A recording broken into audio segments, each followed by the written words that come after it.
ഇപ്പോൾ എല്ലാത്തിനും OTP നിർബന്ധമാണല്ലേ? സൈറ്റുകൾ ലോഗിൻ ചെയ്യാനും ബാങ്കിന്റെ ട്രാൻസാക്ഷൻ നടത്താനും ഫേസ്ബുക്ക്, ഇൻസ്റ്റഗ്രാം തുടങ്ങിയ സോഷ്യൽ മീഡിയ അക്കൗണ്ടുകൾ റിക്കവറി ചെയ്യാനുമൊക്കെ OTP അഥവാ വൺ ടൈം പാസ്വേഡ് നിർബന്ധമാണ്.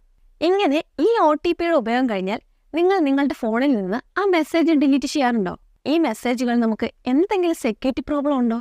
ഉണ്ടെന്നാണ് ഗൂഗിൾ പറയുന്നത്. നമ്മുടെ ഫോൺ മറ്റൊരാൾക്ക് കിട്ടിക്കഴിഞ്ഞാൽ നമുക്ക് ഏതൊക്കെ സോഷ്യൽ മീഡിയ അക്കൗണ്ടുകൾ ഉണ്ടെന്ന് മനസ്സിലാക്കാം, ഏതെല്ലാം ബാങ്കിന്റെ ട്രാൻസാക്ഷൻ നടന്നിട്ടുണ്ടെന്ന് മനസ്സിലാക്കാം, പല സൈറ്റുകളുടെയും യൂസർ നെയിം ഏതാണെന്ന് മനസ്സിലാക്കാം. ഈ OTP മെസ്സേജുകൾ ഉടൻ തന്നെ ഫോണിൽ നിന്ന് ഡിലീറ്റ് ചെയ്യുക. 2 വിധത്തിൽ മെസ്സേജുകൾ ഡിലീറ്റ് ചെയ്യാം. 1, മാനുവലായി ഡിലീറ്റ് ചെയ്യാം. 2, ഗൂഗിൾ മെസ്സേജ് ആപ്പൊക്കെയാണ് ഉപയോഗിക്കുന്നതെങ്കിൽ സെറ്റിംഗ്സ് എടുക്കുക, ജനറൽ സെറ്റിംഗ്സ് ഓപ്പൺ ചെയ്ത് താഴോട്ട് വന്നാൽ മെസ്സേജ് ഓർഗനൈസേഷൻ എന്ന ഓപ്ഷൻ കാണാം.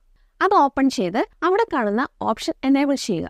ഇങ്ങനെ ചെയ്താൽ 24 മണിക്കൂർ കഴിഞ്ഞ